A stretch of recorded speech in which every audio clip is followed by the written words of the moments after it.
स्वास्थ्य एवं चिकित्सीय मुद्दे, मतलब चिकित्सा से संबंधित।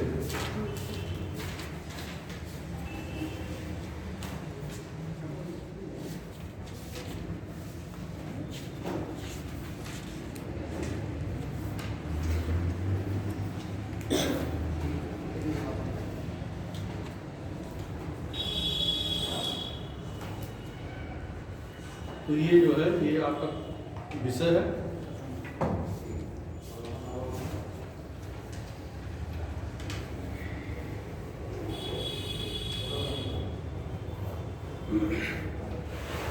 अब हम लोग ये देखेंगे उत्तर प्रदेश में स्वास्थ्य और चिकित्सा से संबंधित चुनौती है ना, सरकार के द्वारा किए गए प्रयास, क्या क्या प्रयास किए जाएंगे इन समस्याओं से निपटने के लिए, और किन किन योजनाओं का विस्तार किया जाए कि जिससे अधिक से अधिक जनसंख्या को स्वास्थ्य संबंधी सुविधाएं प्रदान की जा सके, है ना। तो चलिए देखिए,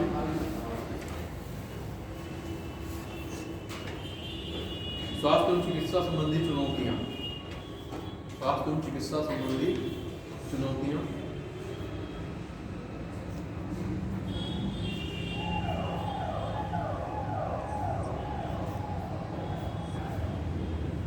स्वास्थ्य एवं चिकित्सा संबंधी चुनौतियां। अब इसमें आप 1 2 करके नंबरिंग वाइज लिखते चलिए कि क्या क्या संबंधी, क्या क्या समस्याएं हैं, क्या क्या चीजें हैं, इन चीजों को आप लिखते चलिए। लिखिए, उच्च मात्र मृत्यु दर, उच्च मात्र मतलब मात्र, उच्च मात्र मृत्यु दर, उच्च शिशु मृत्यु दर, शिशु मृत्यु दर,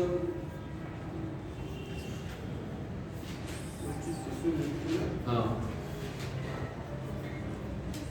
तीव्र जनसंख्या वृद्धि, तीव्र जनसंख्या वृद्धि,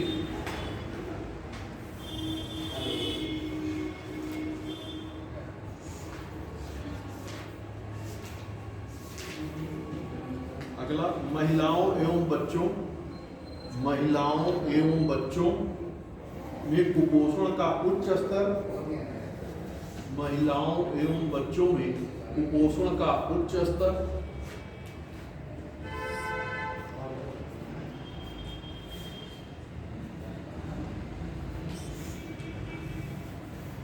संचारी एवं गैर संचारी, संचारी एवं गैर संचारी रोगों का प्रसार, संचारी एवं गैर संचारी रोगों का प्रसार,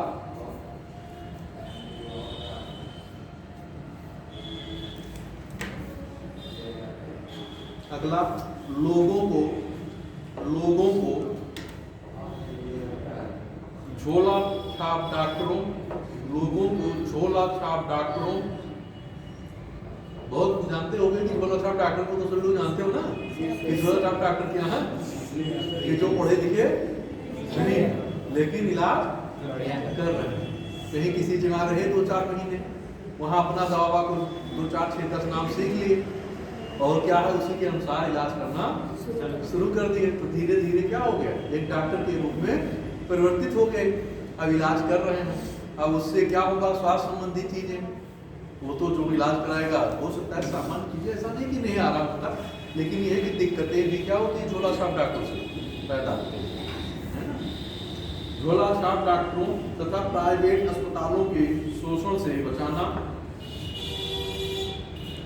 भाई प्राइवेट हॉस्पिटल में आप देखिए उसी चीज को कराइए और उसी चीज को आप गवर्नमेंट हॉस्पिटल में कराइए, तो दोनों में आप देखिए कि सेम उसी प्रोसेस में कितना पैसा प्राइवेट में लग जाता है और सरकारी में बहुत कम लगता है, और इलाज भी क्या हो जाता है सुचारू रूप से हो जाता है। अगला महंगी दवाएं एवं चिकित्सा उपकरण।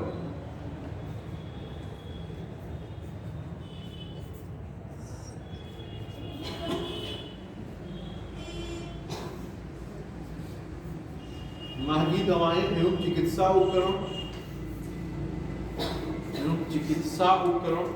अगला अविकसित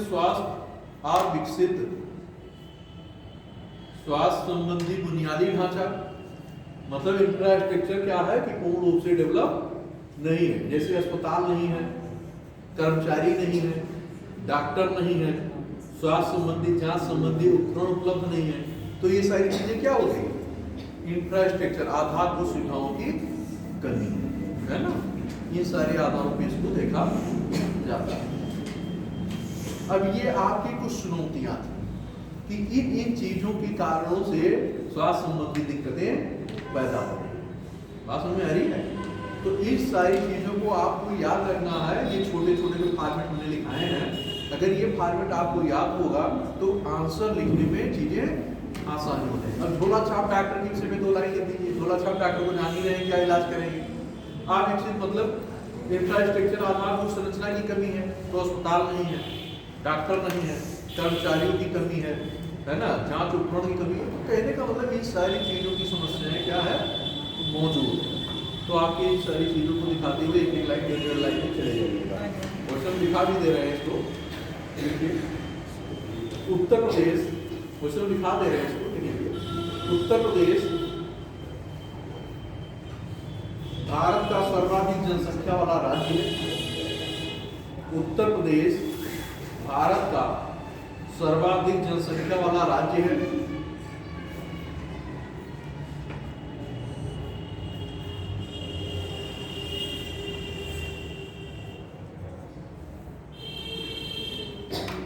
इतनी विशाल जनसंख्या नीचे, इतनी विशाल जनसंख्या की स्वास्थ्य, इतनी विशाल जनसंख्या की स्वास्थ्य एवं चिकित्सा आवश्यकताओं की पूर्ति के लिए या चिकित्सा आवश्यकताओं की पूर्ति के लिए राज्य में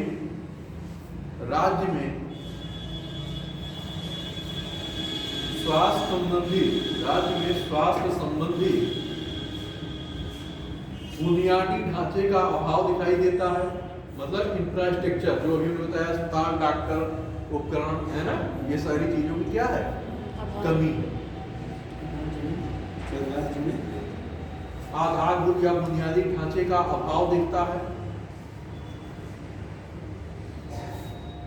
अब जैसे अस्पताल होगा तभी तो आप इलाज कराने जाओगे, जब डॉक्टर होंगे तभी जाओगे इलाज करने। डॉक्टर नहीं है, अस्पताल नहीं है, जांच की सुविधाएं उपलब्ध नहीं है, उपकरण नहीं है, तो कहाँ जाओगे इलाज करने? तो ये सारी चीजें कहाँ आ गई? आपके बुनियादी आवश्यकताओं में आ गई। अब लिखिए, इन्हें 2 भागों में बांट सकते हैं, इन्हें 2 भागों में बांट सकते हैं।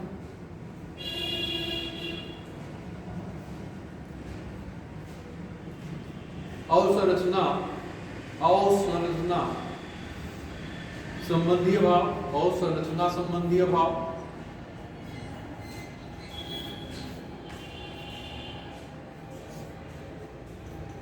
जैसे अपर्याप्त हॉस्पिटल या अस्पताल, अपर्याप्त अस्पताल मतलब कि अस्पताल की क्या है? कमी है, या ऐसा लिख सकते हो अस्पतालों की कमी। आवश्यक चिकित्सा उपकरणों की कमी या अभाव, आवश्यक चिकित्सा उपकरणों की कमी या अभाव।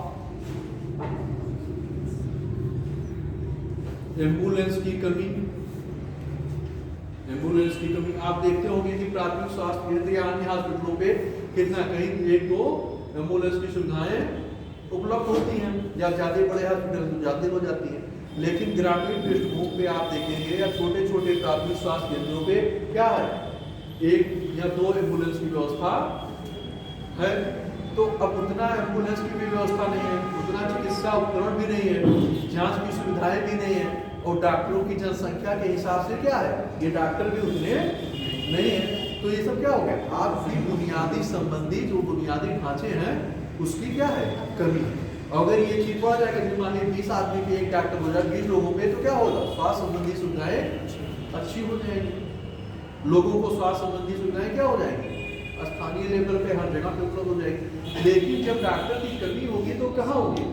एक खास क्षेत्रों में ही होगी, तो लोगों को पैरेलल रूप से क्या हो पाएगा? स्वास्थ्य संबंधी सुविधाएं या उपचार नहीं मिल पाएगा। नीचे लिखिए, संसाधन संबंधी अभाव, संसाधन संबंधी अभाव, ये तो आपने लिखा अवसंरचना कि मतलब अस्पताल नहीं होंगे, डॉक्टर नहीं होंगे, ये सब है। संसाधन में अब आपके डॉक्टर हैं, संसाधन में डॉक्टर, संसाधन संबंधी अभाव, डॉक्टरों नर्सों की कमी, डॉक्टरों नर्सों की कमी, आवश्यक दवाओं की कमी, आवश्यक दवाओं की कमी,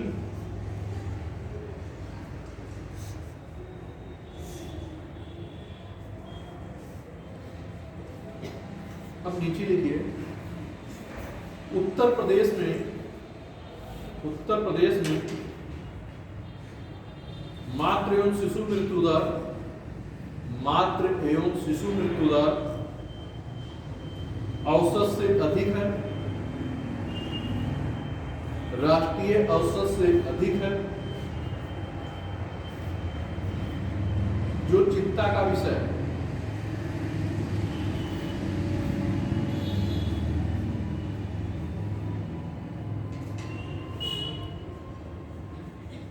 अगला तीव्र जनसंख्या वृद्धि दर, तीव्र जनसंख्या वृद्धि दर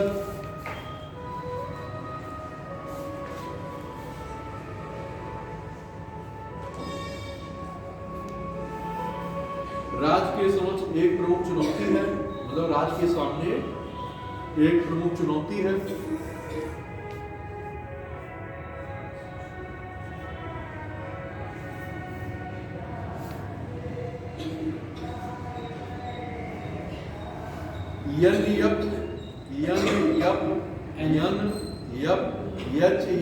लिखिए बताते हैं नेशनल फैमिली हेल्थ सर्वे,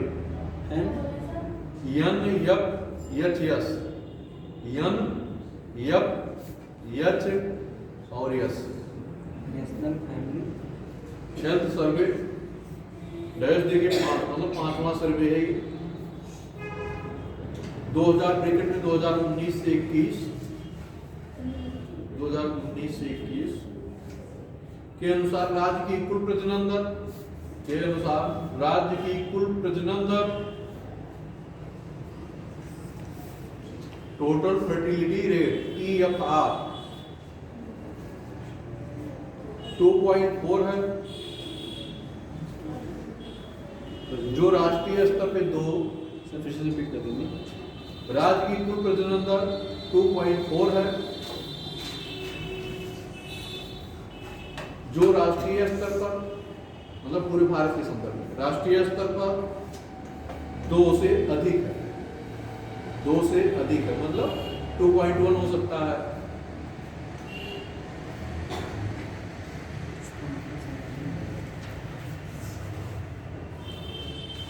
ये नेशनल फैमिली हेल्थ सर्वे ये रिपोर्ट जारी की जाती है स्वास्थ्य संबंधी, है ना, ये रिपोर्ट जारी की जाती है। तो जो स्वास्थ्य संबंधी रिपोर्टें जारी की जाती हैं तो वो जो है नेशनल फैमिली हेल्थ सर्वे, तो अगली जब आएगी तो उस हिसाब से नेशनल फैमिली हेल्थ सर्वे ये रिपोर्ट बराबर आती रहती है। तो उसमें 2 साल का लेकर के जो है सर्वे किया जाता है कि उसमें जो है किस किस क्षेत्र में क्या क्या सुधार हुआ, हिसाब आगे जब आप इकोनॉमिक सर्वे भी पढ़ोगे, इकोनॉमिक तो वहाँ भी आप करंट जब पढ़ोगे तो उसमें भी ये सारी चीजें आपको वहाँ भी मिल जाएंगी। लिखिए उत्तर प्रदेश की बड़ी आबादी,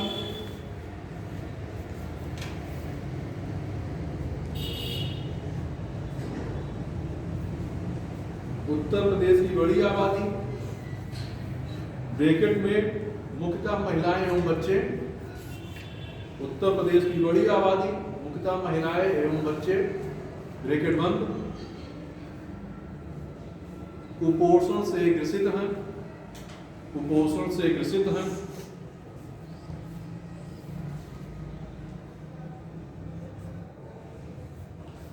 ऐसे में इन्हें पोषण युक्त आहार उपलब्ध कराकर, ऐसे में इन्हें पोषण युक्त आहार उपलब्ध कराकर,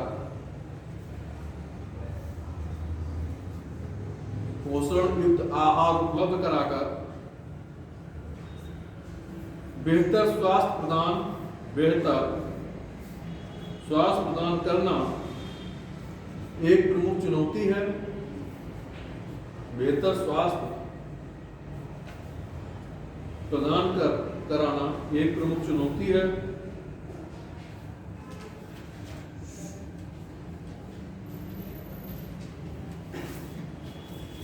अगला, प्रायः प्रदेश में संचारी एवं गैर संचारी रोगों का, जो ऊपर आपने लिखाया है मैंने उसी के विषय में लिखा रहे हैं, है ना, वो तो फ्रेमिंग है और उसी को क्या करना है, एक एक दो लाइन उसी के विषय में आपको। संचारी गैर संचारी रोगों का प्रसार प्रायः प्रदेश में, हाँ, संचारी एवं गैर संचारी रोगों का प्रसार देखने को मिलता है।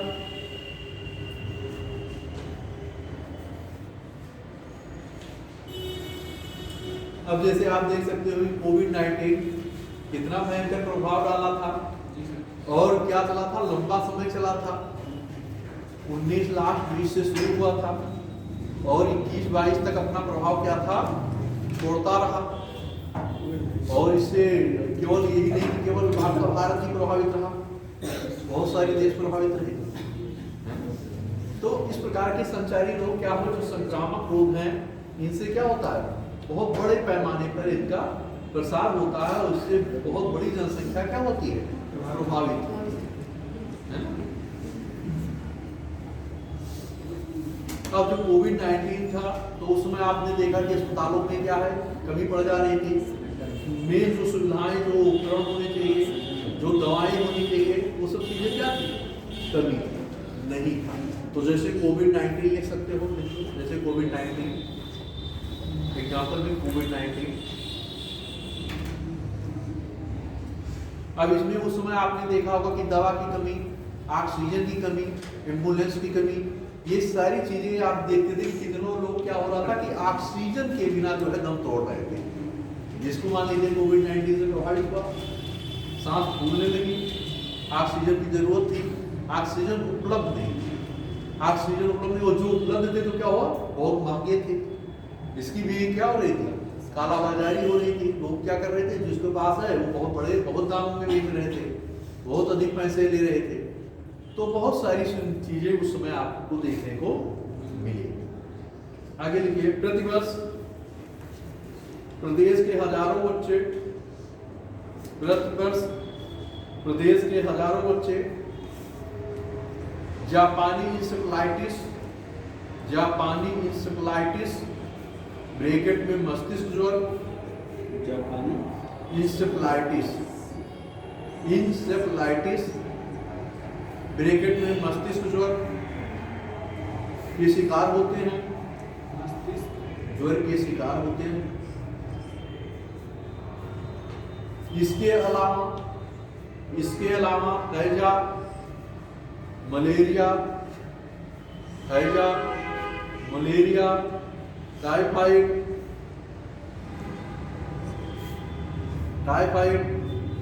पेचिस, टीबी, कहाँ से देखा, इसके अलावा हैजा, मलेरिया, टाइफाइड, टीबी जैसी बीमारियों से प्रतिवर्ष लाखों लोग प्रभावित होते हैं।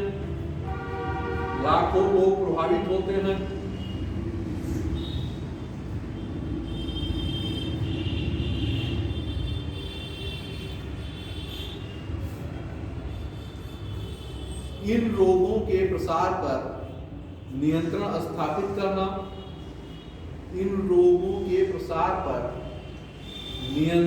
स्थापित करना राज्य के समक्ष एक प्रमुख चुनौती है।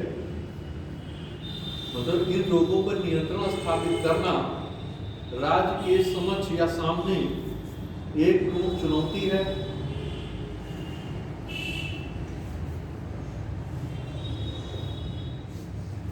इसके अलावा इसके अलावा कुछ अन्य चुनौतियां हैं, इसके अलावा कुछ अन्य चुनौतियां हैं।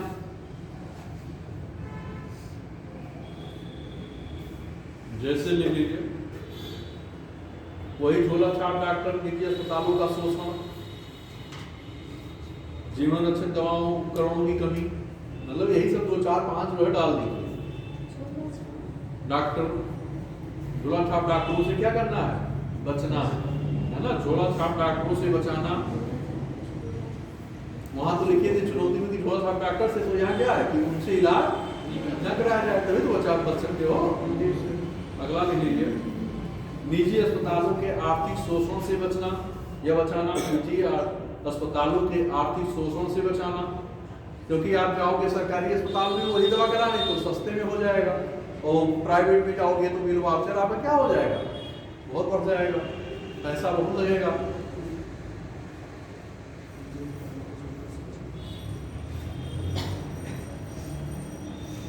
अगला, जीवन रक्षक दवाओं एवं उपकरणों, जीवन रक्षक दवाओं एवं उपकरणों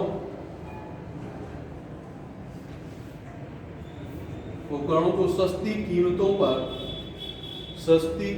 पर लोगों को उपलब्ध कराना, सस्ती कीमतों पर लोगों को उपलब्ध कराना।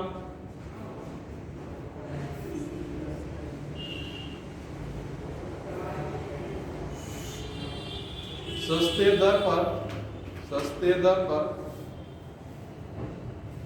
लोगों को स्वास्थ्य बीमा उपलब्ध कराना, मतलब प्रीमियम क्या हो? कम। लोगों को स्वास्थ्य बीमा उपलब्ध कराना।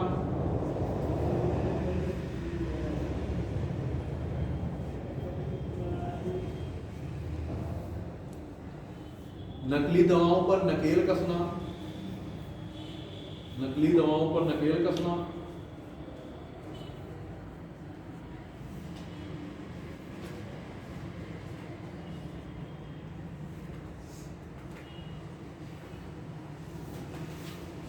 ये कुछ आपके जो है चुनौती से संबंधित थी।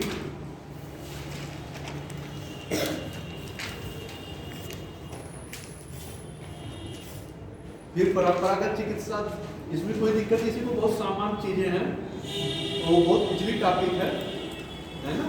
और जनरली क्या होता है कि आप लोग आए दिन जो है इससे 2 4 होते रहते हैं। भाई कहीं किसी की तबीयत खराब हो गई, वो जो नज़दीक स्वास्थ्य से संबंधित सुविधाएं होती हैं आप उनसे कंसल्ट करते हो, कुछ झोला छाप डॉक्टर से भी लेते हैं, है ना। और झोला छाप डॉक्टर से अगर कोई दवा नहीं लेगा तो झोला छाप डॉक्टरों का जो है दिन गुजर बसर कैसे होगा? भाई उनकी भी तो कमाई होनी चाहिए। तो क्या हो रहा है, जो कम जानकार जागरूकता की थोड़ी कमी है वो लोग क्या कर रहे हैं? झोला छाप डॉक्टरों के पास जा करके और दवाएं ले रहे हैं। इससे क्या हो रहा है कि झोला छाप डॉक्टरों का क्या हो रहा है? बाजार गर्म रहती है। जब मौसम में चेंजेस होता है, उतार चढ़ाव आता है, गर्म भी मौसम नहीं है ना ठंडा है, उस समय के दौर में आप देखते होंगे कि उस समय खांसी जुकाम बुखार वायरल ये सारी चीजें थोड़ा ज्यादा होती है। तो उस समय झोला छाप डॉक्टरों के यहाँ मरीज खूब आते हैं, है ना। जैसे भाई गाँव अगल बगल में उस प्रदेश से आप लोग आते हैं प्रवेश से, तो इन सारी चीज़ों को देखते हैं। दूसरी चीज़ क्या है कि स्वास्थ्य सुविधाएं स्थानीय लेवल पे हर जगह मौजूद भी नहीं है कि आपको वहाँ पहुँच करके सारी सुविधाएं आपको मिल सके। तो क्या हो रहा है कि आदमी के पास ना तो उतना पैसा है लोगों के पास कि हम अच्छे डॉक्टर के पास जाके दिखा पाएँ। फिर क्या हो रहा है कि चलिए भाई ठीक है, पैसा भी नहीं है तो कम पैसे में जहाँ इलाज संभव हो जाए, हो सकता है कि सामान्य चीज़ें हैं, छोटी मोटी चीज़ें हैं, दिक्कत तो इतनी है नहीं। तो आदमी इस आधार पे क्या होता है कि चलो 40-50-100 रुपए की दवा का झोला छाप डॉक्टर दे देगा, आराम होता भी है, ऐसा नहीं कि नहीं हो रहा है, हो भी जा रहा है। तो मतलब अच्छे डॉक्टर के पास आप जाओगे, आने जाने का कन्वेंस का खर्चा आपका होगा, उनकी फीस होगी, उसके बाद जांच कहीं लिख दे तो उसका अलग आपको कराना पड़ेगा, दवाएं उसकी वैसे अलग। तो कहने का मतलब बहुत सारी चीज़ें जो है आपके सामने उपस्थित रहती है कि जिसकी वजह से लोग क्या करते हैं कि स्थानीय लेवल पर जिसकी स्थितियाँ अच्छी नहीं हैं वो लोग क्या कर ले रहे हैं, इन्हीं झोला छाप डॉक्टरों को रेफर कर लेते हैं और उनके बाद जाकर के इलाज करते हैं। इससे इनकी भी अपनी दिनचर्या चल रही है, इनकी भी अच्छी खासी कमाई चल रही है। तो कहने का मतलब ये है कि ये सारी चीजें, एक तो जागरूकता की कमी है, दूसरी इंफ्रास्ट्रक्चर की कमी है, डॉक्टरों की कमी है, अस्पताल की कमी है, दवाओं की कमी है, उपकरणों की कमी है, बहुत सारी चीजें हैं कि जिसके अभाव में लोगों को ये सारी चीजें करनी पड़ती है। तो मैंने उसको लिखाया भी कि इनसे क्या करना है, झोला छाप डॉक्टरों के इलाज से बचाना है, इसको जागरूक करके। भाई जागरूक जब जैसे क्या है कि एक अज्ञानी व्यक्ति से अगर आप इलाज कराओगे तो क्या होगा, भाई वो तो मेडिकल क्षेत्र का एक्सपर्ट तो है, तो ये एक्सपर्ट नहीं है तो आपको किस प्रकार से आपका इलाज करेगा, नहीं कर पाएगा ना। तो पता चलेगा दवा खुद देना है, कोई उल्टा भी दवा दे देगा, जबकि ऐसा नहीं करते। जान वो अपनी समझ से जो होता है उनकी बात जितनी जानकारी उसके अनुसार क्या करते हैं, बेहतर करने का प्रयास करते हैं। लेकिन उसी में आप देखते होंगे कि स्थितियां बहुत खराब हो जाती है और उसके बाद क्या होता है कि अच्छे डॉक्टर के पास पहुंचते। जबकि क्या होता है कि अगर आप प्रथम दृष्टया वहां जाते तो शायद बहुत कम पैसे में प्रथम दृष्टया एक ही बार में देख करके आपका इलाज हो जाए। उससे क्या होगा कि आपकी स्वास्थ्य संबंधी समस्या बढ़ रही है, पेशेंट को झेलना पड़ रहा है, उसके साथ उसके परिवार को भी झेलना पड़ रहा है ना। और आपको ठीक होना था 1 हफ्ते में, पता चल रहा है टाइम क्या हो गया, चीजें महीना 2 महीना खिंच गई। तो इन सारी चीजों को आप देख करके अगर जागरूकता होगा तो आप क्या कहोगे, ठीक है 50 किलोमीटर की यात्रा करते हैं, चलते हैं, एक अच्छे डॉक्टर को क्या करते हैं, कंसल्ट करते हैं, वहाँ दिखाते हैं और मान लीजिए प्राइवेट में नहीं जाते, सरकारी में चल के दिखा देते हैं। 2 घंटे इंतजार करना पड़ेगा, भाई सभी लोग तो आ रहे कर रहे हैं ना, पेशेंट तो जाते आ रहे हैं, सुविधाएं कम है, हॉस्पिटल कम है, तो पॉपुलेशन अधिक है, तो उस आधार पे ये सारी चीजें करनी पड़ेगी। तो इन चीजों को क्या करना है, बढ़ाया जाना चाहिए। इन चीजों को जो अज्ञान या झोला छाप डॉक्टरों से है उसके प्रति जागरूक करना है कि वहाँ इलाज कराने न जाए, और लोगों को इन्हीं सारी आधारों पे और स्वास्थ्य संबंधी उपकरण, दवाएं, ये सारी चीज उपलब्ध कराई जाए। आगे आइए, अब आयुष्मान भारत योजना के विषय में भी आप लोग जानते होंगे कि इसमें कार्ड बन रहा है, और कार्ड बनने पे आपका क्या हो रहा है, 5 लाख रुपए तक क्या हो रहा है, इलाज मुफ्त इलाज हो रहा है। तो इसके आधार पर भी क्या होगा कि स्वास्थ्य के क्षेत्र में थोड़ा सुधार होगा। जैसे आपके पास पैसा नहीं, बहुत सारी चीजें क्या दिक्कतें कहाँ आ रही हैं, अर्थ को लेकर, धन को लेकर के, कि पैसा नहीं है, पता चल रहा है कि 2 टाइम की रोटी की व्यवस्था नहीं हो पा रही है, तो स्वास्थ्य संबंधी चीजें कैसे हो पाएंगी। तो ये भी एक समस्या आ रही है कि लोगों की क्या है, क्षमता नहीं है, और क्षमता नहीं है तो उन आधारों को देखते हुए जो है क्या है कि धरातल लेवल पर इनका अधिक से अधिक क्या किया जाए, प्रसार किया जाए। कि छोटी छोटी जनसंख्या में मान लीजिए कि हर ग्राम सभा में एक छोटा प्राथमिक स्वास्थ्य केंद्र हो जाए, तो डॉक्टर भी उस हिसाब से क्या हो जाएंगे, 1000, 2000, 4000 आदमियों के ऊपर एक डॉक्टर हो जाएगा। अभी क्या हो रहा है, 50,000, 1 लाख, 50,000, 1 लाख की जनसंख्या के ऊपर एक डॉक्टर है। तो अगर इसके आधार पर इन चीजों को बढ़ा दिया जाएगा, दवाई बढ़ा दी जाएंगी, नर्स और नियुक्त कर दी जाएगी, तो इससे स्वास्थ्य संबंधी क्या हो जाएगा, आपका बुनियादी ढांचा भी हो जाएगा और जो है मानव संसाधन जो है, ये दोनों चीजें भी पूरी हो जाएगी। तो इससे स्वास्थ्य के क्षेत्र में सुधार बढ़ जाएगा, है ना। अब आयुष्मान भारत के लिए लीजिए, ये विश्व की सबसे बड़ी योजना है आपके भारत की, तो इसके विषय में ध्यान देते हैं। आयुष्मान भारत योजना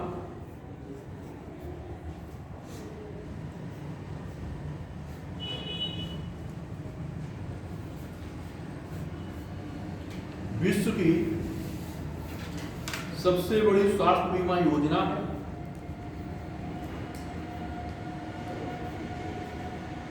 स्वास्थ्य बीमा योजना है, नीचे भी लिखिएगा, मतलब 3 टाइप के क्वेश्चन बन सकते हैं। आयुष्मान भारत योजना क्या है, आयुष्मान बीमा योजना क्या है, भारत के संदर्भ में भी, उत्तर प्रदेश के संदर्भ में भी। तो कहने का मतलब आपसे ये भी पूछ सकता है आयुष्मान भारत योजना क्या है, इसके विषय में आप क्या जानते हैं, इसका उल्लेख करें या इसकी विवेचना करें, है ना।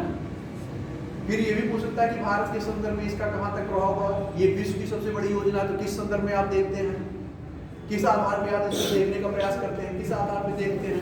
फिर आपसे ये भी पूछ सकता है कि उत्तर प्रदेश के संदर्भ में इसका कहाँ तक प्रभाव दिखाई पड़ रहा है, कितना लाभान्वित लोग हो रहे हैं। तो कहने का मतलब है इन्हीं भी आधारों पे क्वेश्चन चाहे जहां से मान लो, है ना, रहेगा इसी के तो देखिए नीचे उत्तर प्रदेश के संदर्भ में यह योजना, ये भी आपका जो है एक प्रकार से क्वेश्चन फॉर्मेट में ही रहेगा।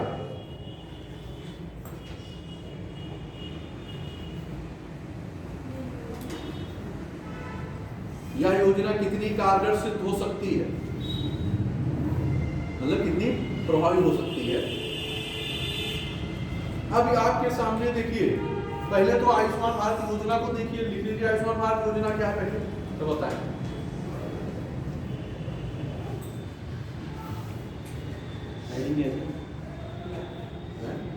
कुछ कहा और लिखिए नीचे, भारत सरकार ने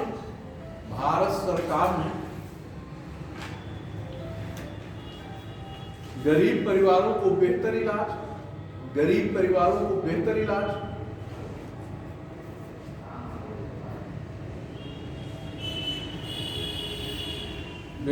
सुनिश्चित करने के लिए, गरीब परिवारों को बेहतर इलाज सुनिश्चित करने के लिए विश्व की सबसे बड़ी स्वास्थ्य बीमा योजना, विश्व की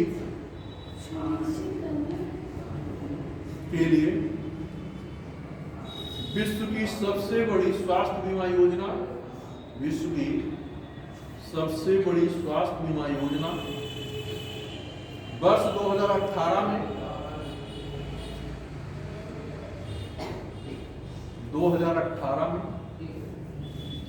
आयुष्मान भारत प्रधानमंत्री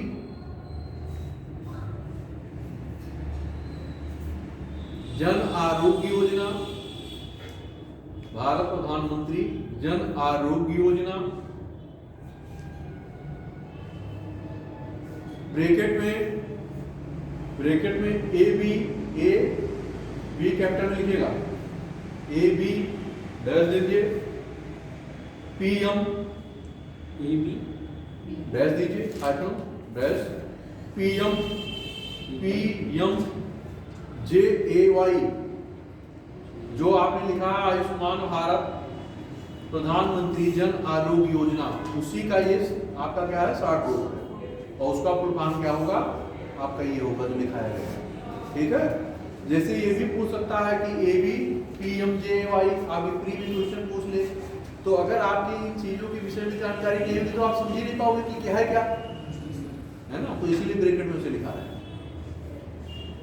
ये नाम से शुरू की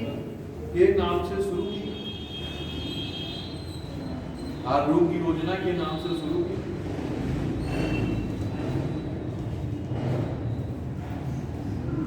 अब ये होगा कि इसकी शुरुआत कहां से की गई, किसके द्वारा की गई, ये भी तो जानना है कि कौन शुरू करेगा, स्वास्थ्य मंत्रालय शुरू करेगा या प्रधानमंत्री जी के कर कमरों से जो क्या हुआ इसका उद्घाटन होगा, किस जगह से होगा, ये सारी चीजें भी हमें क्या करना है, जानना है। तो लिखिए नीचे, चेंज कर लीजिएगा लाइन, नीचे लिखिए आयुष्मान भारत प्रधानमंत्री जन आरोग्य योजना, लिखिए अभी तो लिखा भी है आयुष्मान, या पीएम है ना, AB PMJAY लिख लीजिए, बाद में आप समझ लीजिएगा, लिखा है सही। आयुष्मान भारत प्रधानमंत्री जन आरोग्य योजना का शुभारंभ में शुरुआत किया गया, का शुभारंभ प्रधानमंत्री नरेंद्र मोदी ने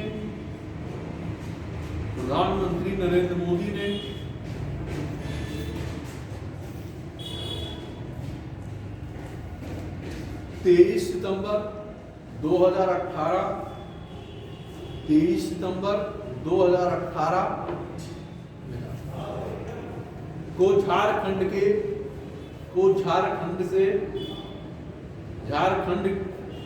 के रांची से किया। रांची झारखंड की राजधानी है ना रांची। Yes sir. तो कहां से ये योजना शुरू की गई? झारखंड के रांची से।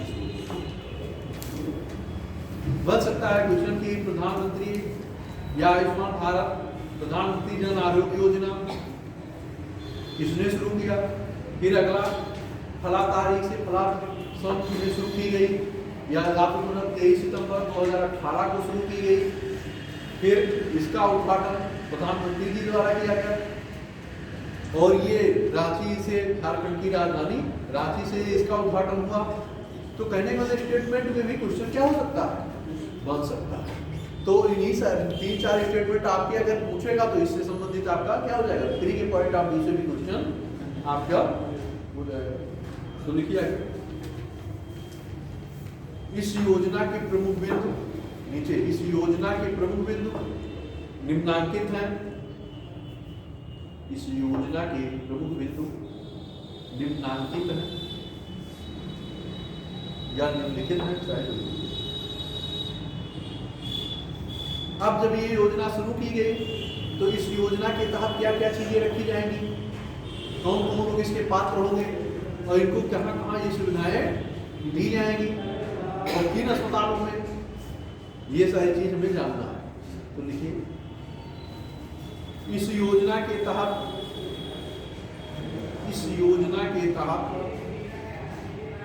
प्रत्येक लाभार्थी परिवार को प्रत्येक लाभार्थी परिवार को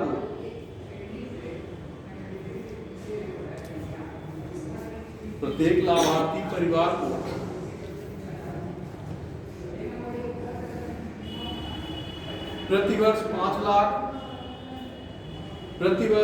लाख रुपया तक, प्रतिवर्ष 5 लाख रुपया तक स्वास्थ्य बीमा कवर निःशुल्क प्रदान किया जाएगा। निःशुल्क मतलब कोई फीस उसने देनी है, निःशुल्क प्रदान किया जाएगा। कितना प्रयास तक, 5 लाख रुपए। और किस इसके पात्र कौन है, इसका पात्र कौन होगा, प्रत्येक परिवार, लिखा है ना। तो केवल गरीब परिवार, तो प्रत्येक परिवार का मतलब कि हर परिवार में हो सकते हैं। ये अमीरों के लिए है। देखिए जब प्रत्येक परिवार में तो हो जाएगा, लेकिन क्या होगा कि उसमें जब सुविधाएं, जैसे क्या होगा, मान लीजिए 10 लोग हैं, मान लीजिए कि हमारे पास कोई वस्तु लेने के लिए 10, मान लीजिए 8 वस्तुएं हैं और अप्लाई करने वाले क्या हैं, 10 लोग या 15 लोग हैं। तो क्या होगा, जितनी हमारे पास क्षमता है उतना ही तो देंगे, बात समझ आ रही है। तो उन आधार, इसीलिए क्या कहा गया, सबके, वो विश्व की क्या है, सबसे बड़ी योजना है। और किससे संबंधित है, स्वास्थ्य से संबंधित है। क्या है कि भारत में जनसंख्या, भारत का आकार क्या है जनसंख्या के दृष्टिकोण से, सबसे बड़ा। अब तो चाइना को भी पीछे छोड़ दिया है ना। तो जब चाइना को भी पीछे छोड़ दिया तो सबसे अधिक पॉपुलेशन क्या होगा, स्वास्थ्य की सुविधाएं उपलब्ध कराई जाएंगी। तो जब सबसे ज्यादा जनसंख्या के संदर्भ में योजनाएं शुरू की गई तो विश्व की सबसे बड़ी योजना हो ही जाएगी। बात समझ आ रही है। अभी चाइना अगर हमसे अधिक रहता तो अगर वहां तो हमसे ज्यादा रहता, लेकिन अगर हमारा पॉपुलेशन का आकार बढ़ गया है तो हम अधिक से अधिक क्या कर रहे हैं, सुविधाएं प्रोवाइड करा रहे हैं। अगला स्टेप देखिए। इस योजना के अंतर्गत लगभग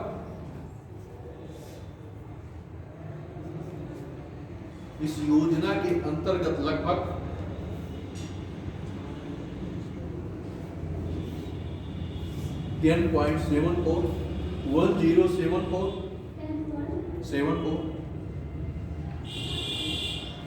करोड़ गरीब और कमजोर परिवारों, गरीब एवं कमजोर परिवारों,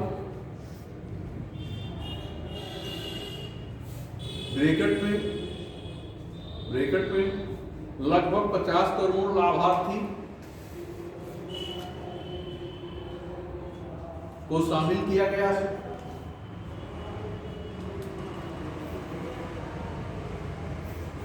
अगले पॉइंट में लिखिएगा। इस योजना के लाभार्थी माध्यमिक एवं तृतीयक, मतलब तीसरा से तृतीयक देखभाल अस्पताल में अपना इलाज करा सकते हैं अस्पताल में अपना इलाज करा सकते हैं।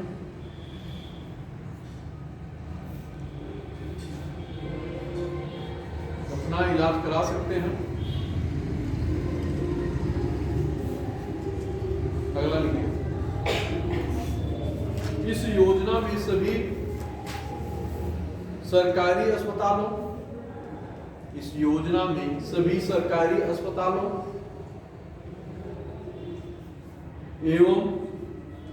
एवं चयनित निजी अस्पतालों को शामिल किया गया है। हाँ, निजी अस्पतालों को शामिल किया गया है, मतलब जिन निजी अस्पतालों को जो चुना गया होगा उनकी लिस्ट जारी की जाएगी और वो उन अस्पतालों में ये सुविधाएं आपको 5 लाख रुपए तक की इलाज की सुविधा निःशुल्क मिलेगी। जैसे प्राइवेट बहुत सारे अस्पताल हैं, लेकिन मान लीजिए कि वो अस्पताल चयनित नहीं किए गए हैं, सरकार की लिस्ट में नहीं है, तो वहां वो सुविधाएं आपको नहीं, और सरकारी हॉस्पिटल जितने हैं आपको वहां हर जगह मिल जाएगी, है ना। तो वो जब आप जाएंगे तो वहाँ सूची उसकी दी रहती है, उस सूची में कौन प्राइवेट हॉस्पिटल है कौन गवर्नमेंट हॉस्पिटल है, तो उसको देख करके आप जहाँ जाना चाहें वहाँ जा सकते हैं, है ना। अगला लिखिए, इस योजना के अंतर्गत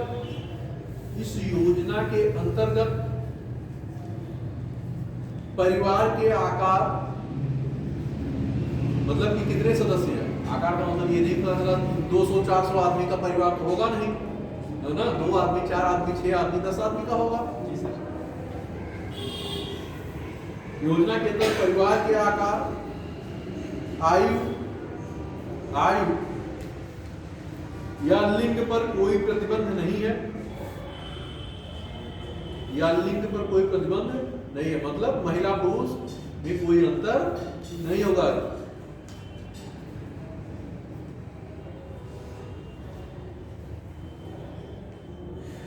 अब इसमें आपने देखा कि आयु क्या है, कोई आयु 20 साल हो, 50 साल हो, 60 साल हो, है ना, मतलब इन आधारों पे कोई अंतर नहीं किया गया। आगे योजना का लाभ पूरे देश में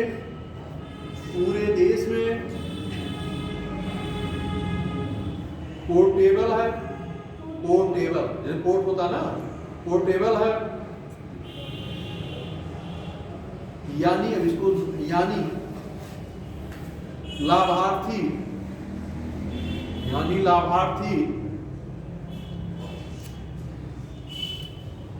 कैशलेस, मतलब कोई धन नहीं देना, कैशलेस उपचार के लिए किसी भी सूचीबद्ध जो भी चयनित का नाम आया नहीं था, सूचीबद्ध सार्वजनिक या निजी अस्पताल में जा सकते हैं,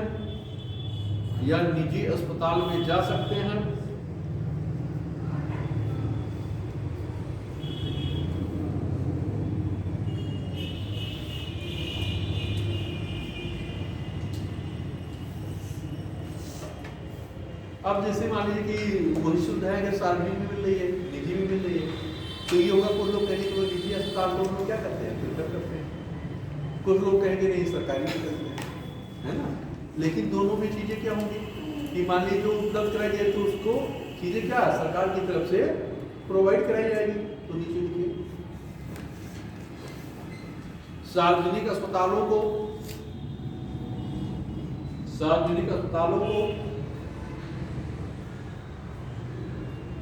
निजी अस्पतालों के बराबर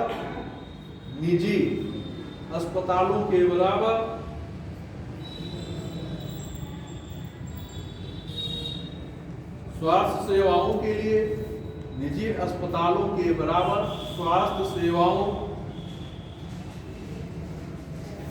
प्रतिपूर्ति की जाती है, प्रतिपूर्ति की जाती है, मतलब पैसा दिया जाता है, प्रतिपूर्ति की जाती है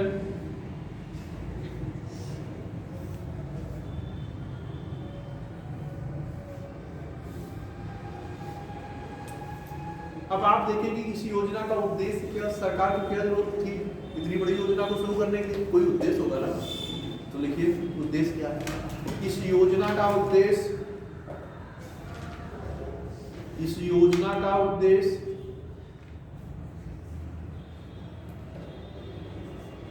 अस्पताल में भर्ती होने के लिए, अस्पताल में भर्ती होने के लिए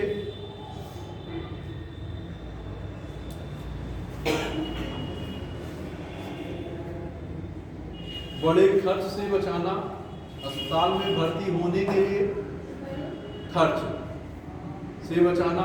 भाई जैसे अस्पताल में अगर एडमिट कोई हो रहा है तो पैसे की जरूरत होती है ना, तो उससे क्या होगा कि बचेगा।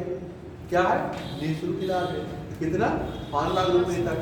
नहीं पता चलेगा कि इतना पैसा पहले व्यवस्था करें तब तो नहीं चले एडमिट करते हैं, नहीं तो कहाँ से व्यवस्था होगी। मान लीजिए अभी नहीं है, पैसा नहीं है, तब भी क्या हो जा रहा है, एडमिट हो जाएगा, इलाज हो जाएगा। आगे लिखिए, बड़े खर्च से बचाना ताकि गरीब परिवारों के वित्तीय जोखिम को कम किया जा सके, वित्तीय जोखिम को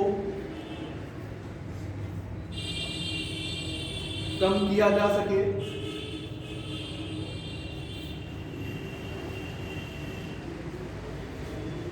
साथ ही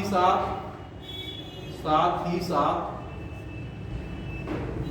बेहतर चिकित्सा सुविधा प्रदान की जा सके, बेहतर चिकित्सा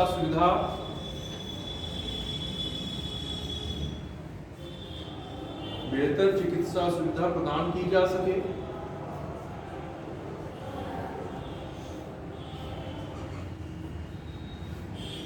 अब नीचे लिखेंगे, इस योजना के लाभार्थी को आयुष्मान कार्ड प्रदान किया जाता है।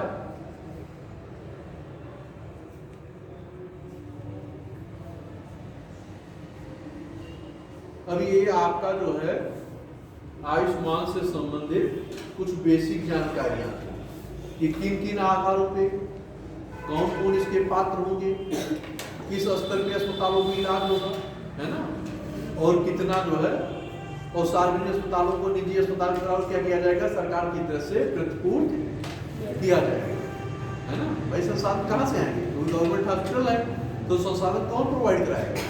सरकार कराएगी। और इसमें क्या है कि जिससे स्वास्थ्य सुविधाओं का क्या हो जाए कि मैक्सिमम लोगों तक ये सुविधाएं पहुंचे।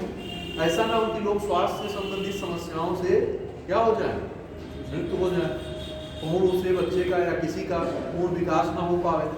ये सारी समस्याएं अगर पूर्ण रूप से स्वस्थ होगा तभी तो कोई काम आदमी कर पाएगा। कोई भी व्यक्ति हो या कोई भी बच्चा हो, मान लीजिए आपकी तबीयत खराब हो तो आप विद्यालय यहाँ थोड़ी आके क्लास करते नहीं कर पाओगे, तो दवा लेके क्या करना है, आराम करना है। तो कहने का मतलब कि जब तक आपका शरीर नहीं साथ देगा तब तक क्या करोगे, आप कोई काम नहीं कर पाओगे। तो सबसे पहले क्या है कि मानव के विकास में क्या होता है कि स्वास्थ्य जो है बहुत जरूरी है। आपको जो न्यूनतम आवश्यकताएं होती हैं उनमें भी इन चीजों को क्या किया गया है, शामिल किया है ना। कि आदमी को क्या, मानव क्या चाहिए, खाद्य पदार्थ चाहिए, शुद्ध पानी चाहिए, स्वच्छ जल चाहिए, आवास चाहिए, है ना, स्वास्थ्य चाहिए, शिक्षा चाहिए। ये सारी चीजें क्या हो रही हैं, आपकी बुनियादी आवश्यकताएं हैं, और सभी की यह बुनियादी आवश्यकताएं हैं। इसके बिना कैसे हो पाएगा। मान लीजिए कि जैसे आप देख लो, कुछ बच्चों का आप देखते होंगे कि अपने अगल बगल भी देखते होंगे, पूर्ण रूप से कुछ बच्चे का विकास नहीं हो पाया। क्या हुआ, कुपोषण से संबंधित है या कोई ऐसी चीजें या स्वास्थ्य से संबंधित कोई दिक्कतें हैं, तो जो उसे मिलना चाहिए वो चीजें उसको उपलब्ध नहीं हो पाई, जिससे उसका विकास क्या हो गया, हो गया। उसके बाद क्या हो गया, 50 बीमारियां क्या कर ली, ग्रसित कर ली। आप ये देखते होंगे कि जब शरीर किसी भी व्यक्ति का कमजोर होता है तो बीमारियों का आमंत्रण क्या हो जाता है, बढ़ जाता है। आपकी जब क्या होता है, इम्यून सिस्टम कमजोर होगा तो कोई चीज, जैसे मौसम परिवर्तन होगा तुरंत आपको सर्दी, खांसी, जुकाम की समस्या हो जाएगी, है ना। आपका जैसे मानिए कि गला किसी का सेंसिटिव होता है, हल्का सा ठंडा गर्म हुआ, गला क्या हो गया, खराब हो गया, गले में क्या हो गया, खराश हो गया। तो कहने का मतलब सर भारी हो गया, आंखों से पानी गिरने लगा, सर में दर्द होने लगा, आपका डाइजेशन सिस्टम गड़बड़ हो गया।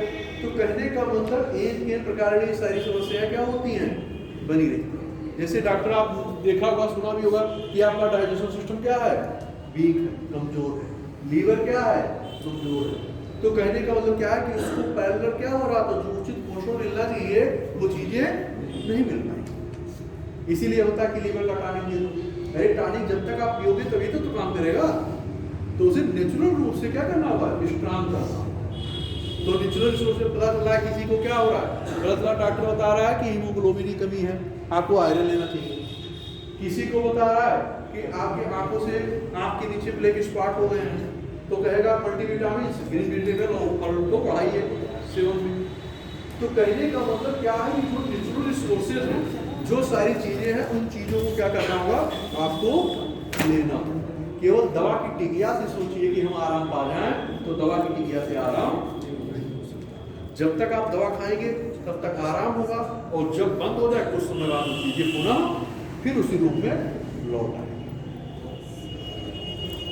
आगे हम उत्तर प्रदेश के संदर्भ में हम लोग देखते हैं। ये तो आप आयुष्मान भारत के संदर्भ में पूरा देखा, अब उत्तर प्रदेश के संदर्भ में देखते हैं।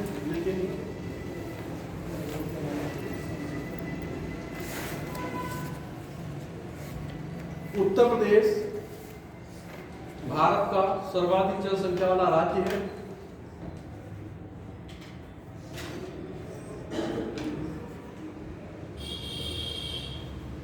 इस आबादी का एक बड़ा भाग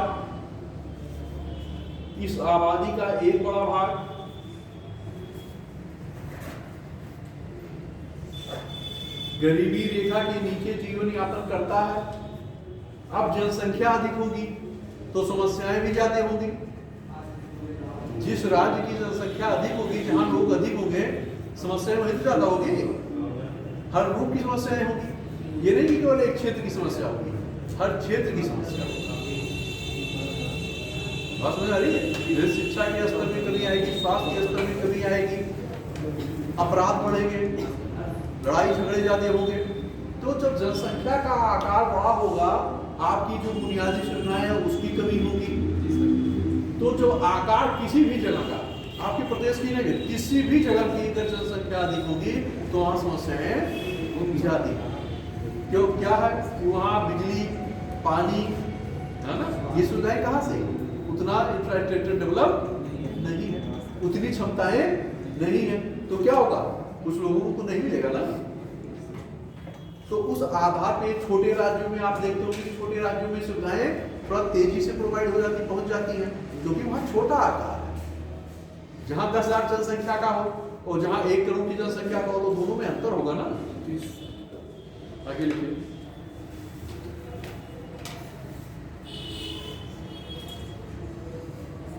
नवंबर 2021 में नीचे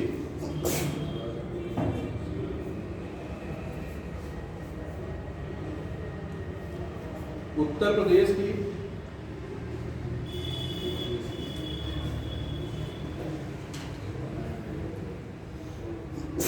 देखिए, एक छोड़ दीजिए से मत, क्योंकि नीति आयोग की बहुआयामी रिपोर्ट जो गरीबी की आती है, हर साल आती है। तो जो डेटा अभी आएगा आपके बजट से आसपास आएगा, तो उसमें भी उन चीजों में डेटा में परिवर्तन हो जाएगा, है ना। तो छोड़ दीजिए इसे, जो बजट में आएगा उसको आपको देना होगा। जो आगे इसका जो रिपोर्ट आएगी उसको हम लोग दे देंगे, है ना। नीचे लिखिए, यह योजना उत्तर प्रदेश, यह योजना उत्तर प्रदेश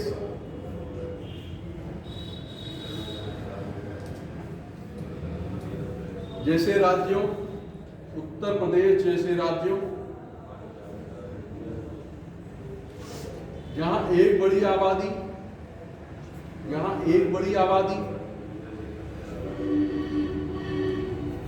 गरीबी रेखा के नीचे रह रही है,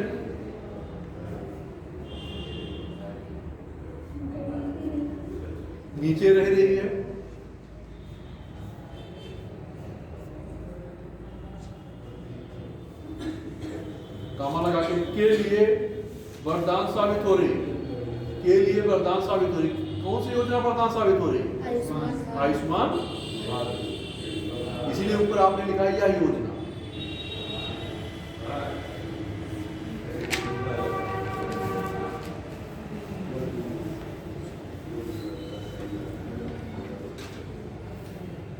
इस योजना के अंतर्गत राज्य के लगभग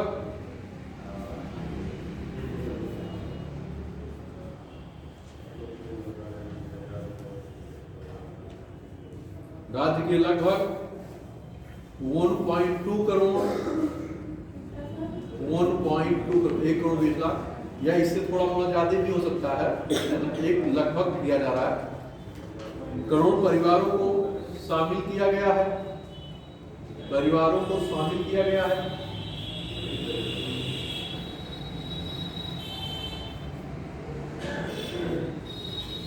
नीचे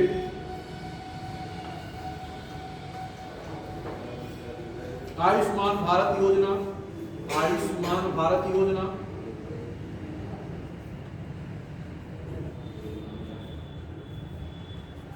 एक ओर जहां गरीब एवं कमजोर वर्ग को, एक ओर जहां गरीब एवं कमजोर वर्ग को,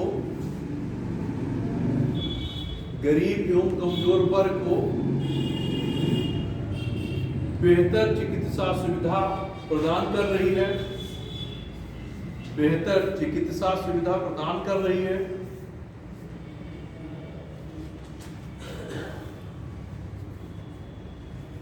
वहीं दूसरी ओर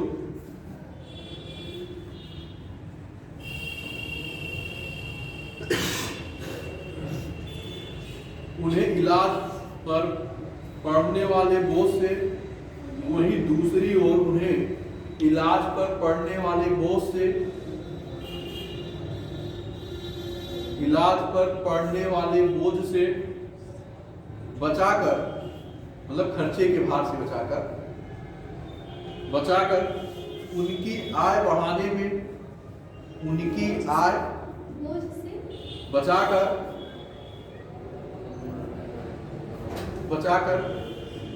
उनकी आय बढ़ाने में मददगार साबित हो रही है, उनकी आय बढ़ाने में मददगार साबित हो रही है। अब एक मिनट रुकिए, देखिए जैसे मान लीजिए अगर ये पैसा आपको 5 लाख रुपया जो आयुष्मान भारत योजना के तहत निःशुल्क इलाज के लिए मिल रहा है, आपका निःशुल्क इलाज या किसी का हो रहा है, अगर ये आपकी व्यक्तिगत जो आय थी अगर आप उनमें से खर्चा करते तो आपकी स्थितियां क्या होती है, किसी की स्थितियां क्या होती, कमजोर होती। अब वो पैसा क्या हो रहा है कि जो इलाज में आपका खर्च होना था वो चीजें आप किसी दूसरे कार्य में लगा सकते हो, जिससे मान लीजिए किसी आप 4 पैसे लगा सकते हो जहां से 4 पैसे की आमदनी भी हो सकती है। लेकिन स्वास्थ्य पर किया गया जो व्यय आपका होता उसके प्रतिदान में आपको कुछ मिलता, कुछ नहीं मिलता।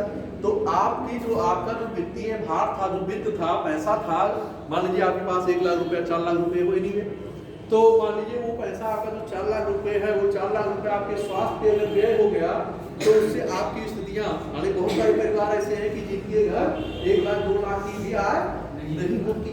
अब मान लीजिए उनके पास स्वास्थ्य संबंधी दिक्कतें आ जाए तो क्या होगा, अब उनको क्या करना पड़ेगा, अपना खेत बाड़ी जो कुछ है क्या करेंगे, बेचारे बेचेंगे, 4 लोगों से कर्जा लेंगे और इलाज कराएंगे।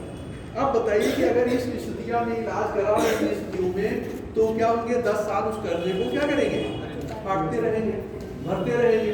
तो उनके आने वाली जो चीजें हैं, आने वाली पीढ़ियां जो है या बच्चे हैं या अन्य सारी काम क्या हो जाएंगे, रुक जाएंगे और रुक हो जाएंगे। मान लीजिए घर गिर गया, छाए के लिए एक छत नहीं है तो क्या करेंगे, पैसा नहीं है, 4 लोगों से कर्ज लिया है, तो स्थितियां क्या हो जाएगी, बहुत गड़बड़ हो जाएंगी। लेकिन अगर मान लीजिए कि वो सुविधाएं क्या हो गई कि मान लीजिए कि उनको 2 लाख 3 लाख का इलाज कराना है, 4 लाख का, अब इसमें क्या होगा कि किसी से आपको पैसा भी उधार नहीं लेना है और आपका इलाज भी क्या हो जाएगा, आराम से हो जाएगा।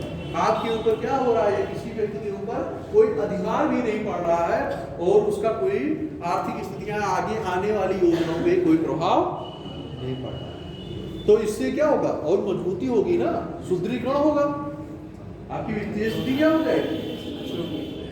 और दूसरी चीज क्या हो रहा है, एक मानसिक ताड़ना जो परेशानी है आपकी, वो सारी चीजें भी क्या हो जाएगी, खत्म हो जाएगी, है ना। जैसे व्यवहारिक स्तर की बातें आप देखते होंगे कि गांव से मिलान करते होंगे अगल बगल में कि बहुत समय क्या हुआ, कोई माने 210,000 20,000 की व्यवस्था होती है तो क्या होता है, कहीं किसी से दूसरे से सहायता लेनी पड़ जाती है ना। ऐसा तो नहीं कि सबके पास रखा ही है और कुछ लोगों के पास है भी, भाई दोनों चीजें हैं। तो ये समाज में सभी प्रकार की, लेकिन जो योजना शुरू की गई है किसी एक व्यक्ति को ध्यान में रखकर नहीं शुरू की, पूरे भारत के संदर्भ में शुरू की गई है, सबको ध्यान में रख करके। इसमें छोटा बड़ा ऊंच नीच किसी के साथ भेदभाव नहीं किया। आगे देखिए,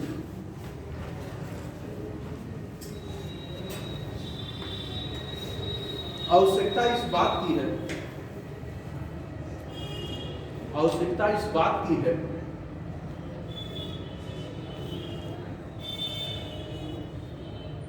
कि इस योजना का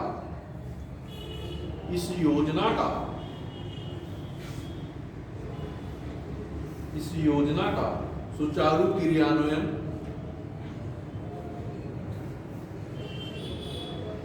एवं और अधिक आबादी तक विस्तार किया जाए, एवं और अधिक आबादी तक विस्तार किया जाए। ये आपके कुछ जो है आयुष्मान भारत से संबंधित तथ्य थे।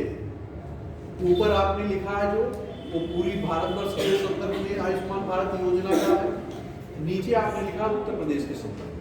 अब क्या कर रहा है उत्तर प्रदेश, आपने लास्ट में लिखा है कि इस योजना को और अधिक आबादी तक क्या किया जाए, प्रसारित किया जाए, बढ़ाया जाए। तो धीरे धीरे जैसे जैसे संसाधन बढ़ेंगे उस हिसाब से क्या होंगे, अधिक से अधिक जनसंख्या को उससे उस योजना में शामिल किया जाएगा, समाहित किया जाएगा, और धीरे धीरे ये चीजें क्या होगी, बढ़ती जाएगी और लोगों को स्वास्थ्य संबंधी सुविधाएं मिलेगी। तो इसके लिए क्या करना होगा, अस्पताल बढ़ाने होंगे, कर्मचारियों को बढ़ाना होगा, डॉक्टरों की नियुक्ति करनी होगी। विस्तार कैसे होगा, जब आपके पास इंफ्रास्ट्रक्चर होगा। पता चला अस्पताल है ही नहीं, डॉक्टर है ही नहीं, नर्स नहीं है, दवाएं नहीं है, आवश्यक उपकरण नहीं है। अगर इन चीजों का अभाव होगा तो कैसे आप विस्तार कर पाओगे योजना का, कैसे विस्तार होगा भाई, उसके लिए तो इंफ्रास्ट्रक्चर चाहिए ना। अब आप किसके पास इलाज कराने जाओगे, डॉक्टर है ही नहीं तो कौन देखेगा, नहीं देख पाएंगे ना। पता चला कि जो उपकरण चाहिए इलाज के लिए वो उपकरण ही नहीं है, जो दवा चाहिए वो दवा ही नहीं है। तो इनके कहने का मतलब ये है कि इन सारे आधारों पे क्या करना होगा कि इंफ्रास्ट्रक्चर को आपको मजबूत करने के साथ आपको क्या करना होगा, मानव संसाधन को भी उसी एवरेज में आपको करना, बढ़ाना, तभी सुविधाएं सुचारू रूप से चल पाएंगी और विस्तार हो पाएगा। अब आप जो है इसमें कुछ किसी को दिक्कत है? अगर कहीं किसी प्रकार की कोई समस्या हो तो भी डिस्कशन कर लिया जाए, अगर ना हो तो फिर आगे बढ़े।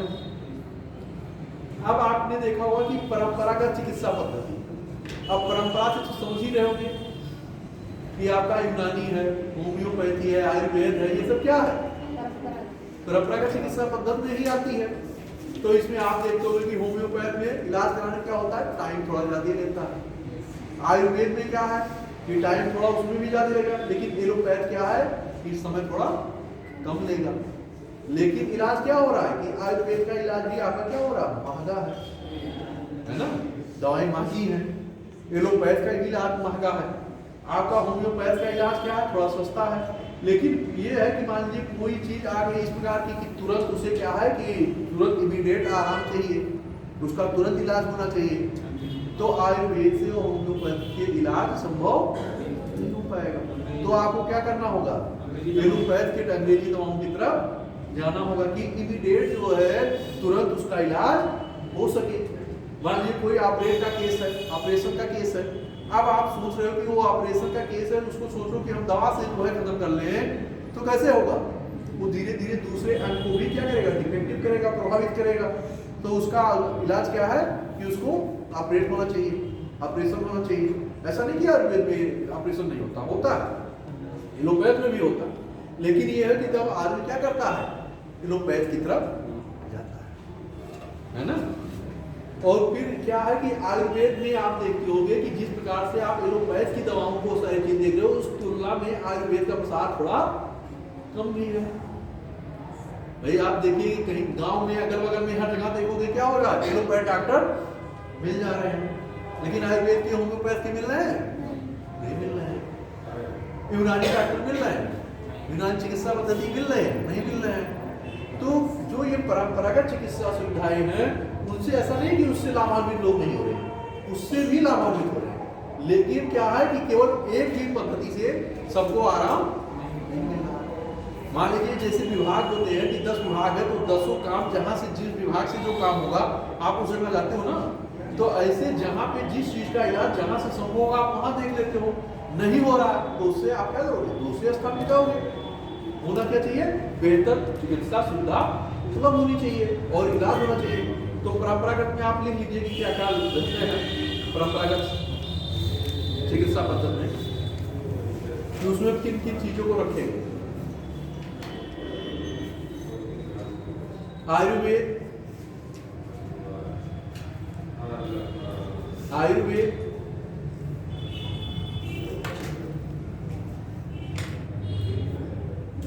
आयुर्वेद प्राकृतिक, आयुर्वेद प्राकृतिक, यूनानी, यूनानी अलग अलग करके लिखिएगा सब, नहीं एक ही में लिखते चले जाओ। यूनानी, सिद्ध, सिद्ध होम्योपैथी,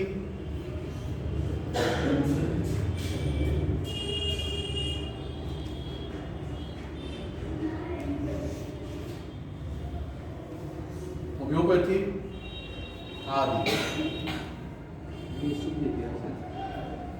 ये देखिए तमिलनाडु में इसका प्रचलन हुआ था, ये सिद्धि शब्द से सिद्ध बना।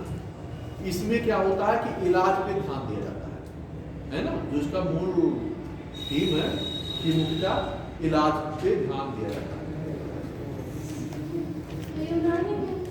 बता रहे हैं, सब बता देंगे, परेशान मत होइए, थोड़ा थोड़ा रेफरेंस सब में दे देंगे आपको। जैसे क्या हो रहा है कि आयुर्वेद, तो आयुर्वेद आप देखते होंगे कि बहुत सारी चीजें किस पे डिपेंड है, हमारी जड़ी बूटियों पे डिपेंड है ना। तो जो जड़ी बूटियों पे तो कहाँ से मिलेगा, जंगलों से मिलेगी, जो उस प्रकार के पौधे होंगे, वनस्पतियां होंगी, उनसे हमें क्या करना होगा, दवाओं को। या जैसे आप देखते होंगे कि किसी का गला खराब हुआ, किसी को आप देख रहे हो कि आयुर्वेद का क्या हो रहा है, काढ़ा मिल रहा है, आयुर्वेद की टेबलेट मिल रहे हैं, है ना, आयुर्वेद की बटी आ रही है। तो कहने का मतलब क्या, होम्योपैथ में आप देखते हो कि चीनी टाइप की गोली होती है और उसमें लिक्विड टाइप का होता है, मिला के क्या करते हैं, दे देते हैं, कहते हैं ले जाओ यही खाओ, कुछ दिन बाद आराम हो जाएगा, आपको 1 हफ्ते 4 दिन 10 दिन में आराम हो जाएगा। तो ये सब चिकित्सा की एक पद्धति थी कि उस आधार पे इलाज किए जाते थे। जैसे मान लीजिए किसी को ठंड लग रही है, तो उससे कहा जाएगा कि आप धूप में खड़े हो जाओ, आपकी ठंडी क्या हो जाएगी, खत्म हो जाएगी। तो ये क्या हो गया, प्राकृतिक रूप में इलाज हो गया। बात समझ रही है। मान लीजिए कि कहीं आपके बहाव या किसी ऐसी स्थिति में आ गए, वहां पे आपको, तो क्या होगा, उन चीजों से आप हटिए। तो कहने का मतलब कि जो प्रकृति के, मतलब किसी के द्वारा कोई इलाज नहीं करना है, उससे मान लीजिए कह दिया गया कि आपको धूल डरते डर से क्या है, आपको एलर्जी है, तो क्या करना होगा, उन चीजों से अपने आप को बचाना होगा। तो ये सारी चीजें क्या हो गई, प्राकृतिक चिकित्सा में आपके शामिल हो जाएंगी, है ना। लेकिन यहाँ किसी प्रकार की इलाज या किसी प्रकार की ऐसी जरूरत नहीं पड़ रही है, तो कुछ लिखाना पड़ेगा कि चलेगा। जैसे योग है, अब योग में आपने देखा होगा कि बहुत सारे योगाचार्य जो है योग सिखाते हैं। अब उसमें क्या होगा, मान लीजिए कि जो योग व्यायाम करते हैं, मान लीजिए आप कपालभाति करते हो, प्राणायाम करते हो, है ना, अनुलोम विलोम करते हो, तो बहुत सारे ऐसे हैं कि योग के माध्यम से भी क्या हो रहा है, सुधार हो रहा है। मान लीजिए किसी के पेट में कब्ज रह रहा है, आप जो है कपालभाति करिए, पैदल चलिए, है ना, आसन कुछ है, आप वो योगा करिए, उससे क्या होगा, कब्ज की समस्या धीरे धीरे खत्म हो जाएगी। डाइजेशन सिस्टम आपका क्या हो जाएगा, धीरे धीरे मजबूत होगा, और उसकी पाचन शक्ति बढ़ जाएगी। फिर क्या हो रहा है, मान लीजिए कि किसी का बीपी हाई है, उससे संबंधित भी क्या है, योगा है, आप उसको भी करिए, धीरे धीरे बीपी क्या होगी, कम हो जाएगी। बात समझ आ रही है? मान लीजिए किसी का शुगर लेवल बहुत अधिक है, आप इस योगा कपालभाति को बढ़ाइए, ज्यादा से ज्यादा करिए, आपका देखिए बीपी भी कम होने लगा। पैदल चलिए, तो इन सारी चीजों से आपकी शुगर क्या हो जाएगा, शुगर लेवल कम हो जाएगा। मान लीजिए अगर आप 3 किलोमीटर 4 किलोमीटर कर लेते हैं, आपका मान लीजिए 50 से 100 तक पॉइंट तक आपका शुगर क्या हो जाएगा, कम हो जाएगा। तो इन सारी चीजों से क्या होगा कि योगा के माध्यम से हो जाएगा। बात समझ आ रही है? तो बहुत सारी ऐसी पद्धतियां हैं कि इन चीजों को अपना करके इलाज किया जा सकता है।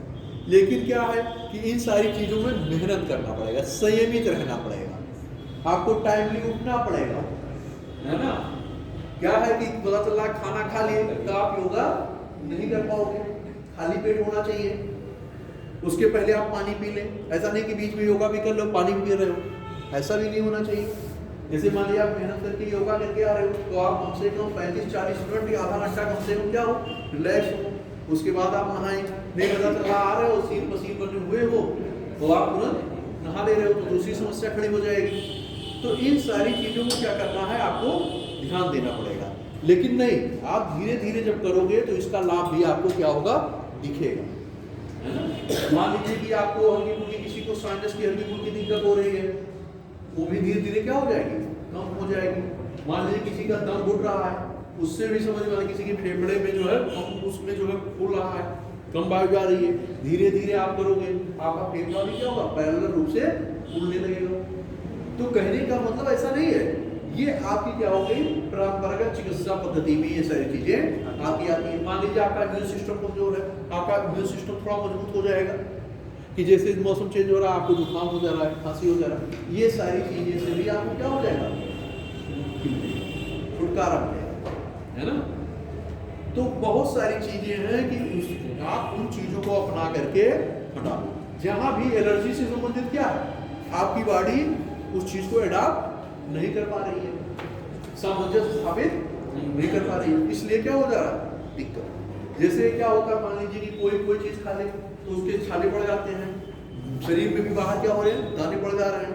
किसी को धूप से एलर्जी है, उसके सन पे, उसकी बॉडी शरीर पे क्या हो रहा है, दाने पड़ रहा है, शरीर में खुजलाहट पैदा हो जा रही है ना। मान लीजिए वूलन कपड़ा है, किसी के कपड़े पे मान लीजिए कोई कॉटन कपड़ा आप नहीं पहने, उससे भी आप देखोगे हो जा रहा है, किसी को आटे से हो जा रहा है। तो कहने का मतलब किसी को धूल से हो जा रहा है, तो कहने का मतलब है एलर्जी भी क्या है, किसी भी फॉर्म में किसी को हो सकता है। ऐसा नहीं कि मान लीजिए कि उनको नहीं हो रहा तो आपको हो जा रहा है। तो उससे क्या करना है कि धीरे धीरे बचाव, और बचाव करके उन चीजों के प्रति अपने शरीर को क्या करना, मजबूत करना है, कि जिससे हमारी शरीर क्या कर सके, उन चीजों को भी अडॉप्ट कर सके। जैसे मान लीजिए कि यहाँ आप बैठे हो, लद्दाख में पहुंच जाओ, तो लद्दाख में टेम्परेचर क्या है, माइनस में है, तो लद्दाख में जो टेम्परेचर माइनस में है, यहाँ आप देख लो कि माइनस नहीं आता तब भी हालत क्या हो जाती है, खराब हो जाती है। तो वहाँ आपके शरीर को अडॉप्ट करने में क्या होगी, लेकिन वहाँ के लोग जो है वो लोग क्या है, उस जलवायु के अनुकूल अडॉप्ट कर चुके हैं, अपने को ढाल चुके हैं, उनकी शरीर उस टाइप की है कि वो उनको दिक्कत नहीं हो रही। इसीलिए यहाँ देखो कि पॉपुलेशन क्या है, बहुत कम है, पॉपुलेशन बहुत कम है। तो जहाँ जलवायु अनुकूल होगी वहीं पे पॉपुलेशन का संकेंद्रण होगा, जनसंख्या वहीं तो अधिक होगी, जहाँ का जीवन आसान होगा, रहन सहन सारी सुविधाएं क्या होगी, आसान होगी, खाने पीने की वस्तुएं आसानी से सुलभ होगी। तो वहीं पे जनसंख्या का संकेंद्रण बढ़ेगा।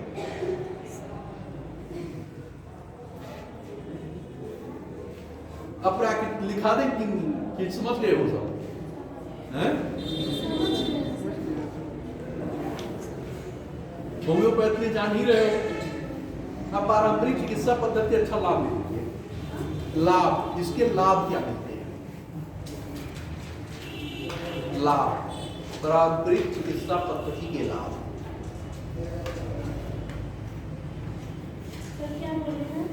पारंपरिक मतलब परंपरागत जो चिकित्सा है, पारंपरिक चिकित्सा पद्धति के लाभ लिखिए। इसमें बिना किसी दुष्प्रभाव, बिना किसी दुष्प्रभाव,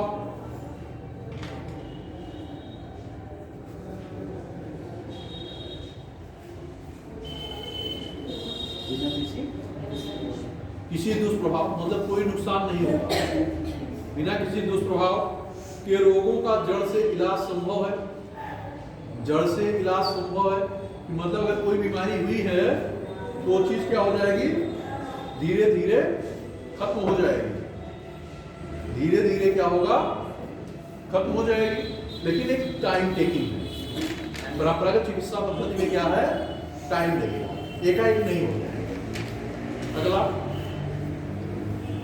इसके तहत उपचार एलोपैथ की तुलना में, एलोपैथ की तुलना में इसके तहत उपचार एलोपैथ की तुलना में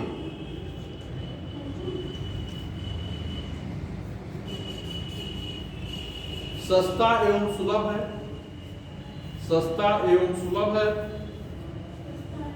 सुलभ है।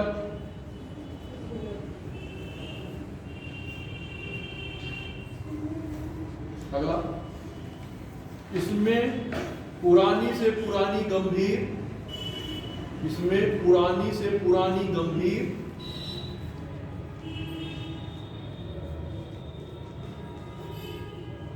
एवं लाइलाज, एवं लाइलाज, कि जैसे होता है कि नहीं इसका इलाज संभव नहीं है, लाइलाज बीमारियों का इलाज, बीमारियों का इलाज संभव है।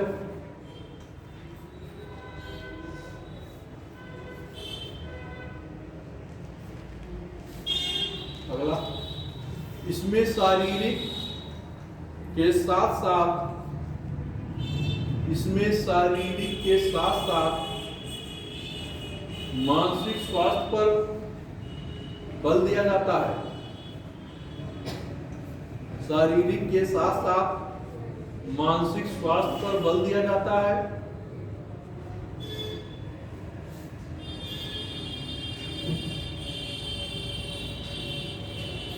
अगला, इसमें शरीर की रोग प्रतिरोधक क्षमता, शरीर की रोग प्रतिरोधक क्षमता बढ़ाने पर बल दिया जाता है, बढ़ाने पर बल दिया जाता है।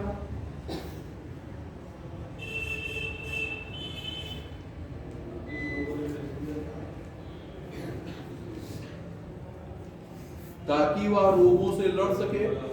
जब आपका इम्यून सिस्टम मजबूत होगा तो छोटी मोटी समस्याएं क्या होगी, नहीं होगी।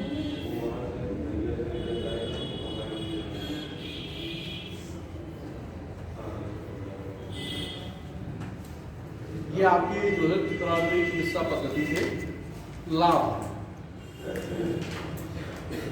अब आप जो है यूनानी पूछ रही थी ना, देखिए यूनानी में जो है इससे जो है ये यूनान ग्रीक से उत्पन्न चिकित्सा पद्धति है। इसमें क्या है, पेड़ पौधों, खनिजों, पशुओं, इन संबंधित चीजों से दवाई बनाई जाती हैं और उसी का जो है इस इलाज में प्रयोग किया जाता है। जैसे आप आयुर्वेद में भी देख रहे हो कि आपकी जड़ी बूटियों, अन्य सारी चीजों से, वनस्पतियों से ही दवाओं का निर्माण करके और उससे इलाज आपका किया जाता है। उसी प्रकार ये यूनानी, जैसे अभी इससे पूछा था तो ये खासकर दक्षिण भारत तमिलनाडु में ये प्रचलित हुई थी और उसमें खासकर इलाज पर ही क्या किया जा रहा था, ध्यान दिया जा रहा था, फोकस किया जा रहा था, है ना। और कहीं किसी को दिक्कत, प्राकृतिक जान ही रहे हो, जिस प्रकार से क्या है कि इसमें किसी इलाज की जरूरत आपको नहीं पड़ती।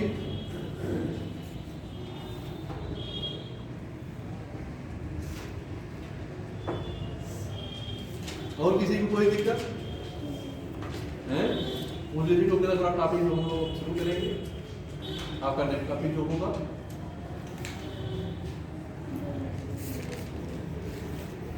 आयुष्मान भारत डिजिटल, तो ये भी आप लोग सुनते होंगे टेलीविजन पे, पेपर पे और आपके जो है न्यूज पे बराबर ये सारी चीजें क्या होती है, आती रहती है।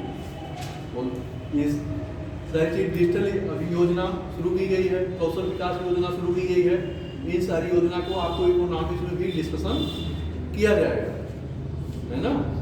ये भी प्री के पॉइंट ऑफ व्यू से भी इम्पोर्टेंट हो जाता है, खासकर ज़्यादा प्री के पॉइंट ऑफ व्यू से ही इम्पोर्टेंट होता है। पूछा भी जा सकता है, इसमें भी बहुत कम संभावना है पूछने की, लेकिन आयुष्मान भारत योजना ज़्यादा उम्मीद है कि पूछी जाती है। आपसे ये भी पूछ सकता है कि परंपरागत चिकित्सा पद्धति के तत्वों का उल्लेख करिए और उत्तर प्रदेश के संदर्भ में इसका क्या मतलब है ना। क्वेश्चन किसी भी फॉर्मेट में पूछा जा सकता है, और आपको हमेशा ये ध्यान रख के चलना है कि हमारी सब संख्या क्या है, 125 और 200। हमें उसी के अनुसार अपनी योजनाओं को, जैसे यूनानी चिकित्सा पद्धति मैंने बताई तो उसमें सारे तत्व, तो उसमें मेन चीजों को लिखते हुए दो दो लाइन में दिखाते हुए चले जाना है, कि जिससे क्या हो जाए कि हर चीज, जितनी चीजें हम दिखाना चाह रहे हैं जो उसमें परंपरागत चिकित्सा पद्धति में आ रहा है, हम उसको मेंशन भी कर दे रहे हैं, और उसके अनुसार ये नहीं हो फिर उसका हम एक चार्ट बना देंगे, फ्लो चार्ट टाइप में, जिस प्रकार भी हमने नोट भी कराया है आपको, उसको आप बना दीजिएगा, और बनाने के बाद दो दो लाइन करके सबको लिख दीजिएगा, आपका पूरा क्वेश्चन कंप्लीट हो जाएगा। जैसे 10 पॉइंट है, अगर आप 20-20 शब्द लिख दें तो भी क्या हो गया, 200 शब्द हो गया। और आपके आंसर की लिखने में हमेशा ये कहता हूं कि आपका आंसर 180 शब्द या 210 या 215 से अधिक नहीं हो। 180 से शब्द संख्या आपकी कम ना हो, और 210 से या 15 से अधिक शब्द संख्या उधर भी है ना, क्योंकि 10-20 शब्द का कोई माने नहीं रखता। अब पता चल रहा है कि 125 शब्द के पूछे जा रहे हैं, तो कम से कम 110 से 115 के बीच में आप लिखने का प्रयास करें। अगर 125 है तो 130, 35, 40 तक एंड करने की कोशिश करिए। बहुत ज़्यादा आपको क्या करना है, बढ़ाना नहीं है। मेन चीज़ें क्या है कि वो चीज़ें हमारे क्वेश्चन के जो आंसर वो पूछ रहा है, जिस पे वो फोकस कर रहा है, सेंट्रल आइडिया जो है क्वेश्चन का, उसको ध्यान में रख के चलना है कि उससे संबंधित चीज़ों को हम क्या कर दे रहे हैं, दिखा रहे हैं।